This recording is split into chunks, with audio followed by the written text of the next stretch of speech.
అందరికీ జై శ్రీరామ్. తెలంగాణ రైతుల కోసం నిన్న క్యాబినెట్ మీటింగ్ జరిగింది.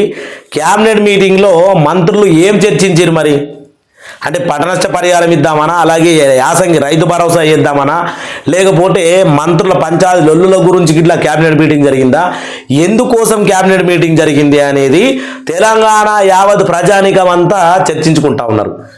క్యాబినెట్ మీటింగ్లో రైతు భరోసా గురించి కూడా వచ్చిందయ్యో ముచ్చట. రైతు భరోసా గురించి తెలంగాణ ప్రభుత్వం ఏమంటా ఉంది, ఏం కథ, ఏం లెక్క అనే విషయాన్ని ఇప్పుడు స్పష్టంగా మాట్లాడుకుందాం. ప్రజలారా వీడియోని అయితే ఎండ్ వరకు చూడుర్రి. యాసంగి 50% ఎక్కువ రైతులు ఆల్రెడీ పంటలు వేయడం స్టార్ట్ చేసిర్రు, తుకాలు పోసుకుంటా ఉన్నారు. కొంతమంది అయితే నాట్లు కూడా మొదలు పెడతా ఉన్నారు. మరి ఇప్పటికీ కూడా రైతు భరోసా మీద తెలంగాణ ప్రభుత్వం ఎందుకు స్పందిస్తలేదు, ఎందుకు వ్యవసాయ మంత్రి తుమ్మల నాగేశ్వరరావు ఎందుకు మాట్లాడతలేదు అని రైతాంగం అంతా ఆగమవుతా ఉంది. ఈరోజు దాని గురించే మనం మాట్లాడుకుంటే సంక్రాంతి వరకు మనకు ఖచ్చితంగా రైతు భరోసా ఇస్తారట.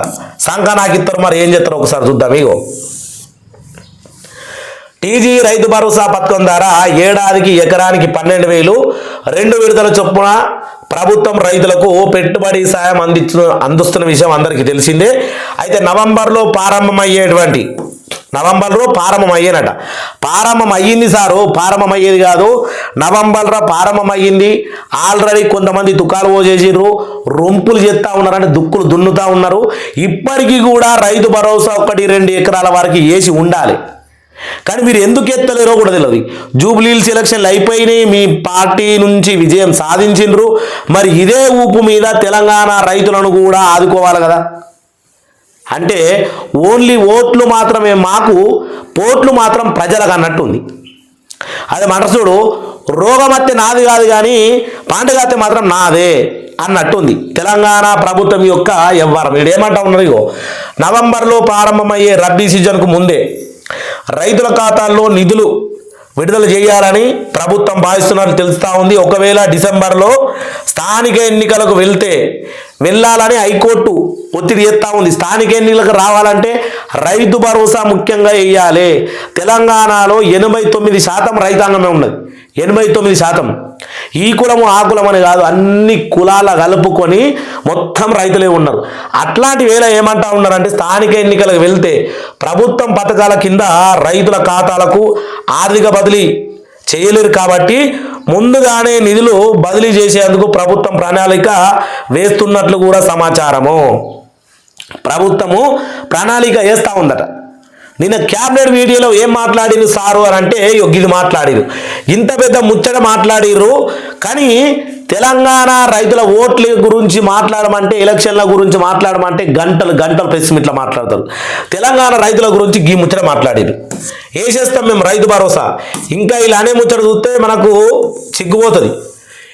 ఇదేంది, కొత్తగా పాస్బుక్ తీసుకున్న వాళ్ళ గురించి కూడా మాట్లాడిరయ్యా. కొత్తగా పాస్బుక్ తీసుకొని డబ్బులు వాడని వాళ్ళు చాలా మంది ఉన్నారు తెలంగాణ రైతులు. నాన్నే అడుగుతా ఉన్నారు పేస్ట్ ఆనకాలం రైతు భరోసా వాళ్ళేది, మరి నాకు ఇప్పుడన్నా పడితే పర్లేవా అంటే ఏమైంది ప్రాబ్లం అంటే ధరణి పోయి భూభారతి వచ్చింది. భూభారతి వచ్చినప్పుడు ఈ భూభారతిలో మనకు డబ్బులు పడాలి. కానీ ఇక్కడ ఏం చేస్తూ ఉన్నారు చూడరు, కొత్తగా పాస్బుక్ తీసుకున్న రైతు భరోసా పథకానికి దరఖాస్తు చేసుకున్న వారికి డబ్బులు జమ కాలేదు. ఎకరము 2 ఎకరాలు 3 ఎకరాల వరకు భూమి లోపల ఉన్న రైతులకు అకౌంట్లో డబ్బులు ఎప్పుడు జమ కావాల్సి ఉండగా మరి ఇప్పటికీ కాలేదు. తాజాగా అలాంటి రైతుల ఖాతాల్లో కూడా నిధులు జమ అవుతున్నాయి.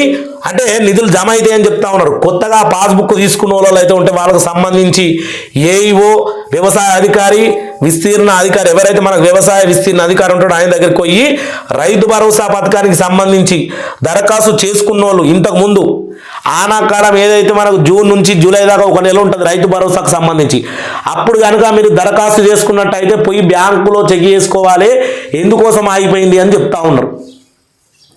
మేము ఆనకాలం డబ్బులు ఎయ్యని పడనోళ్ళకు ఓలోళ్ళు అవుతున్నారో వాళ్ళు మీరు వ్యవసాయ అధికారి దగ్గర అడిగి పోయి బ్యాంకులో తెలుసుకోండి. ఆనాకాలం ఆగిపోయిన వాళ్ళు 1, 2, 3 ఎకరాల వారికి. ఇది తెలంగాణ ప్రభుత్వం మాట్లాడుతున్నటువంటి విషయం. 4,20,000 ఎకరాలు పంట నష్టం జరిగింది. ఎకరానికి 10,000 చొప్పున ఎన్ని వేల కోట్లు అయితే ఆలోచన చేసి మన తెలంగాణ రైతులకు పంట నష్ట పరిహారం ఇవ్వాలి కదా. దీని గురించి కదా నేను క్యాబినెట్లో మాట్లాడాల్సింది. దీని గురించి కదా తెలంగాణ ప్రభుత్వం ఉండాల్సింది. ఇలా తెలంగాణ రైతులకు వడ్ల గింజలు అమ్ముకునే దుస్థితి వస్తే దానికి రేటు లేదు. పత్తి రైతులు అంటే ఎంత ఆగమైపోతూ ఉన్నారంటే పత్తి రైతుల గురించి ఇగో రింగ్ రోడ్ల గురించి హైవేల గురించి మాట్లాడుతూ ఉన్నారు. పత్తి రైతుల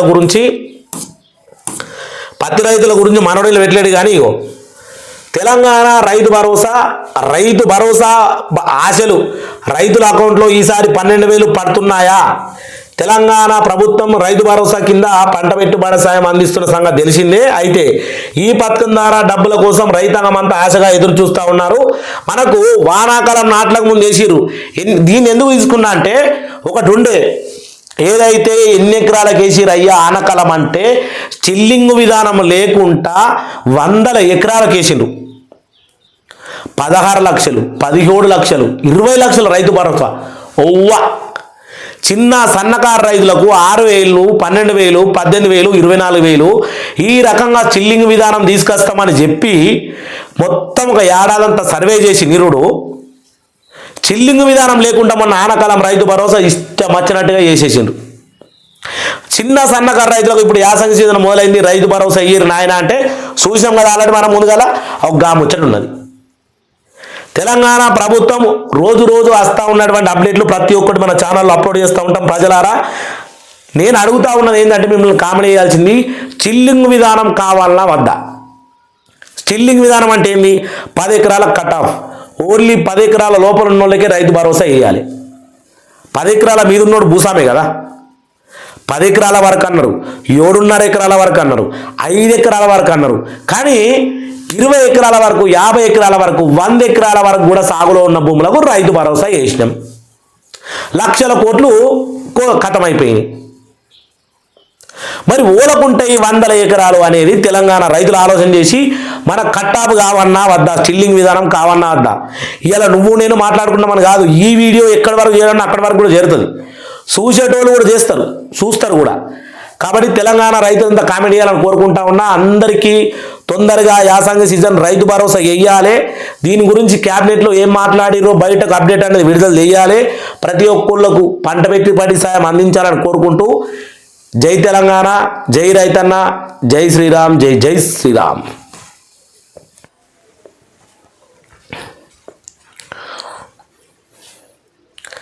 అందరికీ జై శ్రీరామ్.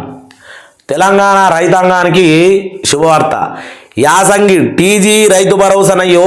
ఎందుకంటే మన CM Revanth Reddy sir TS నుంచి టీజీగా మార్చిండు. దానికి అక్షరాల 4,000 కోట్లు ఖర్చు చేసిండు పేర్లు మార్పు కోసం. కానీ రైతులకు 4,20,000 ఎకరాల పంట నష్టం జరిగింది. ఎకరానికి 10,000 రూపాయలు పంట నష్ట పరిహారం ఇవ్వాలంటే సారు చేతులు అత్తలేవు. ఆ ముచ్చట్లు ఉండని. నిన్న క్యాబినెట్ మీటింగ్ జరిగింది. రైతు భరోసా గురించి అప్డేట్ వచ్చింది. నేను రైతుల గురించి ఈరోజు చూస్తూ ఉన్నా. ఆల్రెడీ 50% ఎక్కువ ఆల్రెడీ యాసంగి సీజన్ మొదలైపోయింది. మరి ఇప్పటి వరకు రైతు భరోసా మీద ఏం మాట్లాడిర్రు, ఏం కథ, ఏం లెక్క? నిన్న క్యాబినెట్ మీటింగ్ కూడా జరిగింది. దాంట్లో రైతుల గురించి చర్చించిర్రా, లేకపోతే ఎమ్మెల్యేల జీతాల గురించి, వాళ్ళ వ్యాపారాల గురించి, లేకపోతే మంత్రుల పంచాయతీల గురించి క్యాబినెట్ జరిగిందా? ఏం జరిగిందనే విషయాన్ని పూర్తిగా తెలుసుకుందాం. వీడియోని ఎండ్ వరకు చూడండి. మీ అభిప్రాయాన్ని కింద కామెంట్ చేయరి. చిల్లింగ్ విధానం కావాలన్నా వద్దా? తెలంగాణ రైతులకు చిల్లింగ్ విధానం కావాలంటే ఒక రకంగా అంటే ఎంత కావాలా మనకు? 10 ఎకరాల వరకు